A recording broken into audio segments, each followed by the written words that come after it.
कि उच्च अधिकारी इस पर संज्ञान अवश्य लेंगे, क्योंकि इन्होंने कानून का एक बड़ा खेल खेला है और अगर संज्ञान नहीं लेते हैं तो इसके लिए वो भी जिम्मेदार होंगे। 24,000 किसानों की तरफ कोई नहीं देख रहा है। सरकार, जो सरकार के नुमाइंदे हैं वो खुद साजिश कर रहे हैं और सरकार तमाशा देख रही है।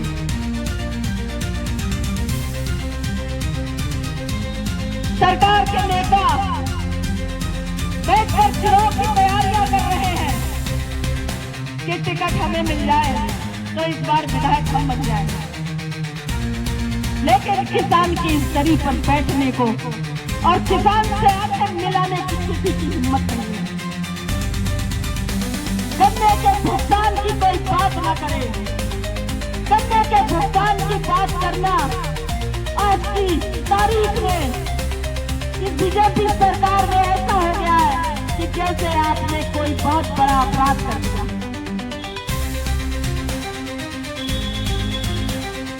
अपनी मेहनत का पैसा मांगना ये पहली सरकार है जिसमें अपनी मेहनत का पैसा मांगना एक गुनाह की तरह समझा जाता है। इसलिए मैं आप लोगों से कह रही हूँ कि आपको शांत नहीं बैठना है, आपको अपने काम भी करने हैं, अपने बाल बच्चों का ध्यान भी रखना है, अपने परिवार का ध्यान रखना है, लेकिन इस जंग को भी लड़ना है। ये जंग अगर आपने नहीं लड़ी और ये जंग आपने नहीं जीती तो याद रखना आपके बच्चे इसके आगे गुलामी का जीवन जिएंगे। किसान का मतलब आप समझते हैं, देश का पालनहार होता है और पालनहार को ही एक गुलाम बना देंगे तो फिर आप किसके पास जाएंगे? आप अपनी ताकत को पहचानो। आप किसान हो, आप बीजेपी नहीं हो, आप समाजवादी नहीं हो, आप कोई पार्टी नहीं हो, आप किसान हो केवल। ये आपसे आपकी पहचान सीखते हैं, आपको राजनीतिक चश्मे से देखते हैं और आपको राजनीतिक चश्मा पहनाया जाता है और राजनीतिक चश्मा पहनाकर आपको कमजोर किया जाता है।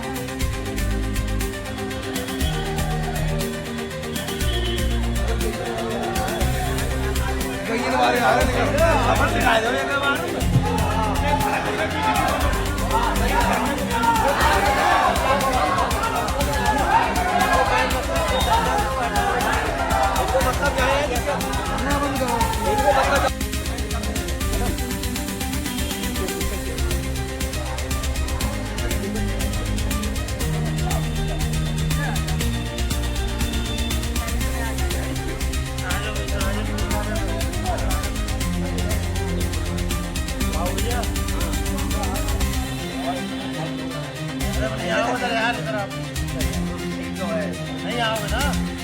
नहीं आ जाओ, उधर आ जाओ, उधर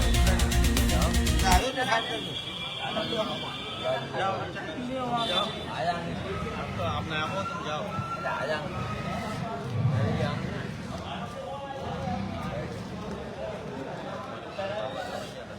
कोसवाल गन्ना किसानों का 2 वर्ष का रुके भुगतान के लिए एक लंबे समय से ये लड़ाई चल रही है किसानों की और लगातार किसानों के साथ ये साजिश भी चल रही है कि किसानों का पैसा मिले ना।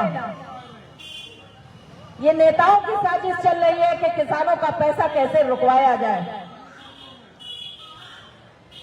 27 अक्टूबर को पहला सांकेतिक धरना हुआ था इसी तहसील परिसर में। नवाबगंज प्रशासन ने आश्वासन देकर धरना समाप्त करवाया था उसके पश्चात भी भुगतान नहीं हुआ तो दिसंबर में किसानों ने और संस्था ने मिलकर फिर से अनिश्चितकालीन धरना रखा था, जिसको नवाबगंज प्रशासन ने लिखित आश्वासन पर धरना समाप्त करवाया था 16 दिसंबर को, ये कहकर कि 3 महीने का समय प्रशासन ने मांगा था। जनवरी, फरवरी और मार्च तक का समय मांगा था, हमने उन्हें मार्च तक का समय दिया था और ये भी कहा था ऑन कैमरा, यहां के प्रशासन ने कहा था कि जैसे जैसे प्रक्रिया आगे बढ़ेगी वैसे वैसे वो संस्था को लिखित में हर प्रक्रिया से अवगत कराएंगे और उस प्रक्रिया के तहत 3 करोड़ 20 लाख की चीनी बेची गई, जिससे कुछ किसानों का, कुछ पर्चियों का भुगतान हुआ था। उसके पश्चात 1 करोड़ 45 लाख की 52 बीघे जमीन नीलाम की गई, क्योंकि गन्ना मिल मालिक किसानों का पैसा देने को तैयार नहीं। इसके लिए नीलाम करने का अधिकार प्रशासन के पास था। प्रशासन ने धरने के दबाव में, किसानों के दबाव में अपनी नीलामी प्रक्रिया भी आरंभ करी, लेकिन उस प्रक्रिया को रोक दिया गया। उस प्रक्रिया को यह कहकर रोक दिया गया कि चीनी मिल मालिक की जमीन बहुत सस्ते में जा रही है। ये दर्द किसको हुआ? ये दर्द हमारे क्षेत्र के आदरणीय विधायक जी को हुआ। उन्होंने अपना आपत्ति पत्र जारी करके मंडल आयुक्त को लिखा कि ये गन्ना मिल की जमीन जो है बहुत सस्ते में नीलाम हो रही है, इस नीलामी को रोका जाए। जिन किसानों ने अपने वोट की ताकत से उन्हें विधानसभा पहुंचाया, इतने सम्मानित पद पे पहुंचाया, उन किसानों के लिए उन्होंने आपत्ति लगाई जिससे कि ये भुगतान रुक सके। अगर जनप्रतिनिधि ऐसे काम करेंगे तो देश की जनता का क्या हाल होगा? जो जनप्रतिनिधि जनता का वोट लेकर जनता के विरुद्ध काम कर रहे हैं, ऐसे जनप्रतिनिधियों के लिए भी एक कानून होना चाहिए, क्योंकि कोई अधिकार नहीं है। आपको जनता ने बनाया है, आपको इन किसानों ने बनाया था, आपको चीनी मिल मालिक ने नहीं बनाया था। विधायक, आपको जनता का पक्ष रखना चाहिए था, आपको किसानों का पक्ष रखना चाहिए था, लेकिन यहां पर उल्टी गंगा बहाई जा रही है। चाहे वो प्रशासन हो, मंडल आयुक्त हो, जिले के अधिकारी हो, गन्ना अधिकारी हो, सभी मिलकर चीनी मिल का साथ दे रहे हैं, मिल मालिक का साथ दे रहे हैं। सब मिलकर मिल मालिक को बचा रहे हैं और देश का अन्नदाता, धरती पुत्र, उसके खिलाफ काम कर रहे हैं, उसके साथ ये घनघोर अन्याय कर रहे हैं, उसका उत्पीड़न कर रहे हैं। ये सब गुनहगार हैं इस अन्नदाता के, और ये सारे गुनहगार मिलकर किसान को दंड दे रहे हैं। ये व्यवस्था इस सरकार में चल रही है। जिसके साथ अन्याय होता है दंड उसी को दिया जाता है। ये इस सरकार की शानदार व्यवस्था है। लिखित आश्वासन होने के पश्चात ये रोक लगाने के बाद नवाबगंज प्रशासन भी उतना ही ढीला पड़ गया, उसने ये समझ लिया कि इस आपत्ति और इस रोक से मुझे ढाल मिल गई। प्रशासन ने ये समझ लिया कि अब मेरी कोई गलती नहीं है, हम तो काम कर रहे थे और ये रोक लगा दी गई। लेकिन मैं नवाबगंज प्रशासन से कहना चाहती हूँ कि आपने अपना जवाब क्यों नहीं लगाया? आपने ये क्यों नहीं कहा कि हमने किसानों को लिखित आश्वासन दिया है, हमारे ऊपर किसानों का दबाव है, हम किसानों के प्रति उत्तरदायी हैं, हमें उन्हें जवाब देना है। अगर ये प्रभावित 24,000 किसान यहाँ पर आकर बैठ गए तो क्या स्थिति होगी? ये क्यों नहीं आपने जवाब लगाया? आपने ये समझ लिया कि रोक लग गई है, हमने तो रोक लगाई नहीं है, हमारे ऊपर के अधिकारियों ने रोक लगाई है, हमारी अब कोई जिम्मेदारी नहीं बनती है। और मैंने भी आपसे ये बात कहा था, मीडिया के सामने कहा था, कैमरे पर कहा था कि यदि आप भुगतान नहीं करा सकते, इस निर्धारित समय सीमा में आप भुगतान नहीं करा सकते, तो ये किसान वापस तहसील में आएंगे और जरूरत पड़ने पर मैं इस तहसील को बंद करूंगी। ये ना समझे आप कि मैंने केवल ये शब्द कहे हैं, मैं आवश्यकता पड़ने पर मैं इस तहसील में अवश्य ताला लगाऊंगी। जो तहसील किसान के साथ न्याय नहीं कर सकती है, जो कि जवाबदेह है किसान के प्रति, तो ऐसी तहसील में ऐसे अधिकारियों को बैठने का कोई अधिकार नहीं है। जब आप जनता के लिए बैठे हैं, आप पब्लिक लोक सेवक हैं, लेकिन आप पब्लिक का काम नहीं करते हैं, तो आपको कैसे अधिकार है इस तहसील में बैठने का?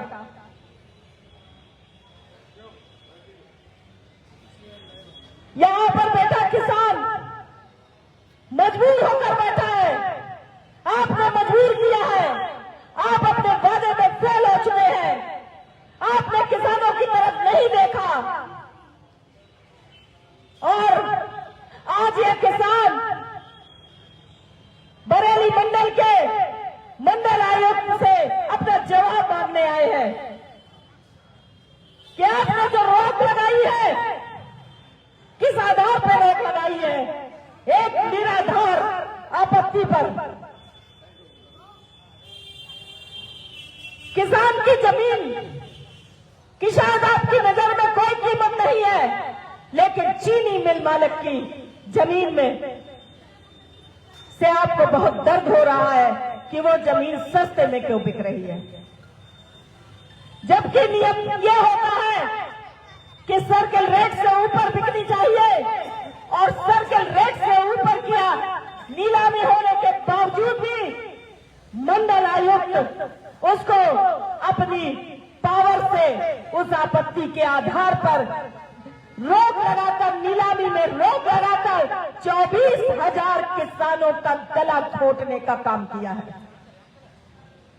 आपको नहीं पता कि उसकी मेहनत का पैसा आपने रोका है और उसकी मेहनत का पैसा रोकना कितना बड़ा अपराध है। कब तक आप बचेंगे? आप सब अपराधी हैं, आपको दंड मिलना चाहिए, आप दंड के अधिकारी हैं। यहाँ का प्रशासन, मंडल आयोग और नेता सभी दंड के अधिकारी हैं। ये दंड किसान को मिल रहा है, ये दंड आपको मिलना चाहिए था।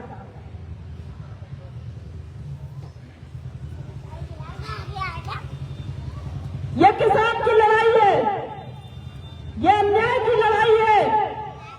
इस नवाबगंज विधानसभा में एक नई परंपरा डाली जा रही है। वो परंपरा ये है कि जो जनता, जो किसान एक जनप्रतिनिधि अपना चुनता है, वो इसलिए चुनता है कि वो उसकी समस्याओं के लिए समाधान देगा, उसकी बात को सुनेगा, उसके लिए काम करेगा। ये पावर जनता आपको देती है। आपके पास ये पावर कहीं और से नहीं आती है, ये पावर आपके पास जनता द्वारा आती है। और उसी जनता के खिलाफ काम करने की एक नई परंपरा डाली जा रही है, वो भी खुलेआम।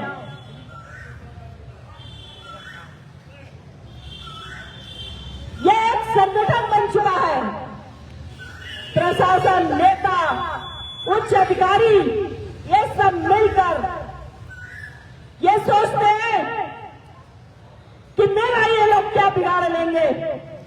ये किसान है, ये कमजोर है, ये संगठित नहीं है, ये मेरा कुछ नहीं बिगाड़ सकते हैं और हम इनका सब कुछ बिगाड़ सकते हैं। अभी एक किसान जो कर्ज में डूबा हुआ है, जब उसकी फसल का मूल्य उसे नहीं मिलेगा तो वो अपना घर कैसे चलाता है? वो कर्ज लेकर अपना घर चलाता है और उस कर्ज को जब चुका नहीं पाता है तो उसके बदले में उसकी जमीन बिकती है। किसान भूमिहीन होता जाता है और एक दिन भूमिहीन होकर वह किसान से मजदूर बन जाता है।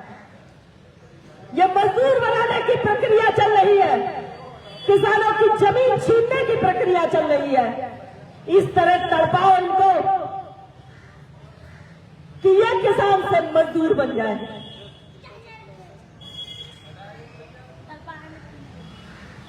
और अगर किसान बैंक से लोन लेता है, वो लोन न चुका पाए तो उसके घर की कुर्की करके उसके ऊपर मुकदमा लिख के उसको जेल तक पहुंचा दिया जाता है। ताकतवर लोग, जिनके पास सत्ता की ताकत है, जिनके पास प्रशासन की ताकत है, वो लोग, उनके लिए कानून नहीं है। वो कितना भी बड़ा अपराध करें, अपनी जिम्मेदारियों को पूरा न करें, उनके लिए कोई कानून नहीं है। कानून सिर्फ कमजोर के लिए है। कानून की व्यवस्था इन्होंने कमजोरों के लिए बना रखी है। कानून का प्रयोग केवल कमजोर के लिए किया जाता है। ये दोहरी व्यवस्था चल रही है। आज यहां तहसील में जवाब न देने के लिए यहां अभी तक अधिकारी मौजूद नहीं हुए हैं, जबकि मैं बहुत पहले अपना लिखित प्रार्थना पत्र दे चुकी थी कि 27 तारीख को किसान अपना जवाब लेने आएंगे। और उसके बावजूद भी यहां से अधिकारी गायब है, क्योंकि उन्हें पता है उनके पास कोई जवाब नहीं है, क्योंकि उन्हें पता है कि उनका कोई कुछ बिगाड़ नहीं सकता है। उनके ऊपर नेताओं की मेहरबानी है, उनके ऊपर सरकार की मेहरबानी है, उनके ऊपर के अधिकारियों की मेहरबानी है, सबकी एक दूसरे पर मेहरबानी है। इसलिए कि उनका कोई कुछ नहीं बिगाड़ सकता। लेकिन यह आपकी भूल है। यह जंग जारी रहेगी। यह जंग तब तक जारी रहेगी जब तक किसान को इंसाफ नहीं मिलता, जब तक किसान को उसका पैसा नहीं मिलता। आप इस गलतफहमी में न जिए कि यह जंग खत्म हो जाएगी, किसान हार जाएगा। किसान नहीं हारेगा। किसान बहुत हिम्मती होता है। आप उसके सब्र को आजमा रहे हो, उसके सब्र को मत आजमाओ। किसान जो अर्श पर बैठाना जानता है, वो फर्श पे भी लाना जानता है। किसान धैर्यवान होता है और धैर्य की इतनी परीक्षा नहीं ली जाती है। धैर्य को इतना मत आजमाओ, वो फिर सबको धूल में मिलाना जानता है।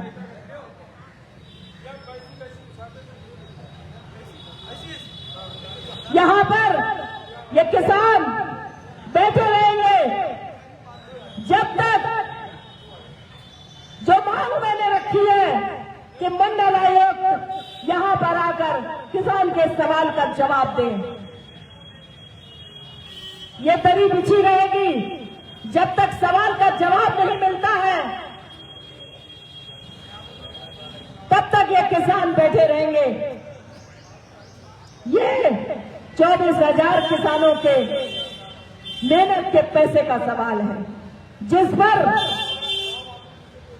सभी मिलकर डकैती डाल रहे हैं, डाका डाला जा रहा है उसके पैसों पर। सभी लोग जिम्मेदार हैं और इस जिम्मेदारी से कोई बच नहीं सकता और समय एक सा नहीं रहता है। हो सकता है कि जो अन्याय आपने किया है किसान के साथ, इसकी बड़ी सजा आपको भी भुगतनी पड़ सकती है।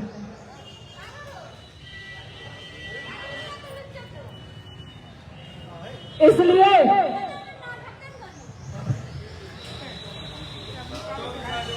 प्रशासन को मैं अवगत करा दूं कि आप मंडल आयुक्त को यहां शीघ्र से शीघ्र बुलाने की अपील करें, उन्हें बुलाएं। उनकी जिम्मेदारी है, किसान के प्रति उनकी जवाबदेही है कि एक निराधार आपत्ति पर उन्होंने नीलामी क्यों रोकी है। किसान को जब पैसा मिलने की उम्मीद हुई तो उस उम्मीद पर अधिकारियों ने पानी फेर दिया। ये इसलिए अधिकारी बनकर बैठे हैं, यही शिक्षा आपने ली है कि आप लोगों के साथ न्याय न करके आप घनघोर अन्याय करें लोगों के साथ। यही आपकी कुर्सी की जिम्मेदारी है। शर्म आनी चाहिए ऐसे अधिकारियों को। जो किसान पूरे देश को रोटी खिलाता है, जो अन्नदाता देश का पालन पोषण करता है, आज उस अन्नदाता के साथ में आप ये अन्याय कर रहे हैं।